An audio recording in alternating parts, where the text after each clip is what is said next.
Hello everybody. It is I, Tony, and welcome back to more TTBurger game reviews here on YouTube. And this is episode 161. This is another multi-part review here. This is episode 161, part 1 of 4. And today I want to talk a little bit about snowboarding games. Since we're in the month of December, it's a perfect time for snow and snowboarding games here. And since we're talking about snowboarding games here and it's winter time, I'm going to sub it here with a little magic TTBurger snow, so let's bring it on here right now. And let it come down here now, and here we are in our magic TTBurger snow. Now, those of you who've been playing video games, like at the time when the PlayStation was out, Nintendo 64 out and stuff, have definitely played a lot of snowboarding games, mainly games like 1080, or SSX, or Sean Palmer's Pro Snowboard, or Sean White's Snowboarding, all that stuff, and there have been a lot of snowboarding games out there. But what's interesting is that I haven't really talked about the snowboarding franchise on the PlayStation that pretty much like popularized snowboarding games on the PlayStation 1 itself. And that's what we're going to talk about here. That franchise is the Cool Boarders franchise, and I remember hearing about Cool Boarders when I first heard about the PlayStation, when I first got my PlayStation, hearing about the trailers of Cool Boarders 2 and all that stuff, and it was very interesting for its time to see a snowboarding game, because I did have 1080 snowboarding at the time. But I'll admit right now, 1080 was a good game, but it had some problems. I read it for being a great snowboarding game, like where you took damage when you fell, and like it's just that there wasn't much to it aside from match race, contest, trick attack, time attack, and stuff. And there was just more could have been done with 1080 is what it might have been. Now I know people like that game, and I respect your opinion, but just that I did not like 1080 snowboarding that much. It was a good game, it's not the best game ever. But for this episode, we're going to be talking about the Cool Boarders franchise. And this is going to be in 4 parts here. Part 1, we're going to look at Cool Boarders. Part 2, Cool Boarders 2.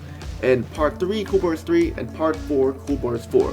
Now, I know there is Cool Boarders 2001. Now, you're probably wondering, why am I not talking about that one? Because one, that's a spin-off game. I do not want to talk about the spin-off, I want to talk about the main series here. Cool Boarders had a spin-off game on the Dreamcast as well, but which I forget the name of it at the moment, kind of blocked my mind, so I'm sorry there. But I want to talk about the main games here. We're going to get started. We're talking about the original Cool Boarders, released on New Year's Eve, December 31st, 1996, but for the PlayStation by UEP Systems. Now, as we get started here, like for the first main snowboarding game on the PlayStation, for the total Cool Boarders here, I'm just gonna be honest and say that like Cool Boarders is an average game. It could have been better. I mean, there's so much more they could have done with this that this game just comes off as average at best. The main problem with the original Cool Boarders is that it's light on content. There's not much content here to keep you entertained for a long time. It just doesn't have much going for it, and there could have been more to it. Now, when you start the game here, you pick 2 characters, and after you see the opening cutscene here and stuff, and then you hear the announcer say, "Cool Boarders!" And then you pick a character between male or female. They have no names, which is kind of weird that you pick 2 characters that don't have any names, because I was actually thinking, well, they could have at least created multiple characters with names in them, but that's just me. And then you pick a character, you pick a board, freestyle, all around alpine, and you have 3 courses, novice, advanced, and extreme. And then we get into the game here. As noticed here, the Cool Boarders here, the game's graphics are good for its time. They have great character models, even though they can be a little blocky at times. And the environment are great for all 3 of the courses and stuff. And that's basically all I can say about the graphics aside from the pre-rendered cutscenes like that, because there's not really much to it. The frame rate is decent throughout the game here, so like it's not the smoothest frame, but it's still a decent frame rate for its time. So that's gonna be kind of short to say about the graphics. There's not much to say about them, but let's get back into the sound. Let's get back and talk about the sound here.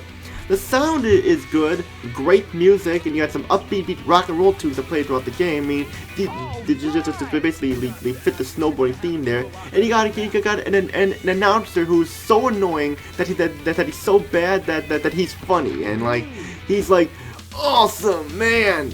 Cool, oh, dude, oh, come on, hurry it up!" And he talks in that tone of voice the whole time, and the character you pick as doesn't talk, so I can't really say anything about that.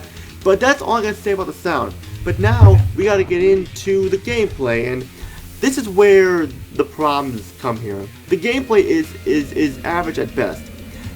The main goal of Cool Boarders is to reach the end with a high score and time. You pick a character and choose a board and a course, and then you go. Simple as that. Now, the main disappointment here on the original Cool Boarders is that the game is lacking of content. There are only 2 characters, 3 courses and 6 boards, and that's it. The only gameplay you have is the 3 courses trying to race against the clock or getting a high score. There are no opponent AIs whatsoever. There's no other races there or anything like that. It's just you getting a high score.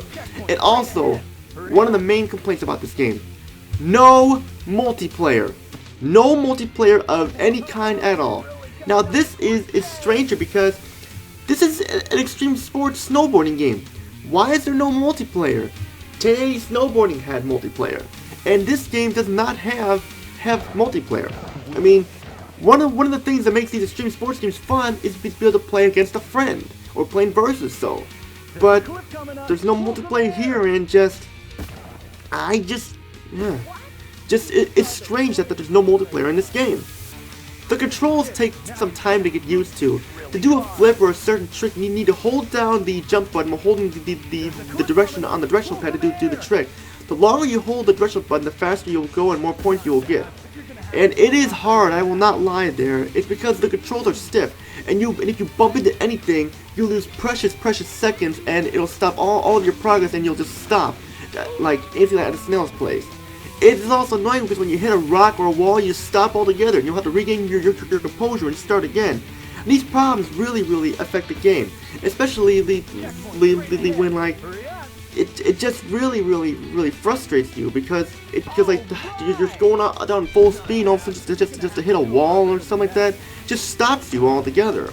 It just these problems really affect the game here, and it's one of the main reasons why this game is average at best, because more could have been done with it, more problems could have been ironed out here. This game is just basically average at best. But it's still average, more could have worked, is what I'm trying to say. So my final thoughts here are, you do like snowboarding games, you want a snowboarding game for the PlayStation. Cool Boarders is still an average game. Just be warned, some of the problems could turn off certain players definitely. Due to the complaints I have with Cool Boarders here, the best score I can give this is a 6.5 out of 10 because it's got some problems that could have been better. I'm just saying there that like, yeah, just could have been better with the game and everything like that. And it's pretty much all I gotta say for episode 161 part 1 of 4. For episode 161 part 2 of 4, we're gonna look at the sequel, Cool Boarders 2. Now, how does this game fare for its predecessor? Does it fix the problems that it had, and does it make it a better game with more content to it? Find out next, which is all I gotta say. Now, if you'd like to see or subscribe, like the video, comment down below, and join my Discord group, TTBurger Gaming Snack. Also, get more people to join, and just check out the other videos and just join the group. And the link is a permanent link below, so it won't go away after 24 hours. That's all I gotta say. This is Tony. Peace and out. Have a great day. See y'all in episode 161, part 2 of 4.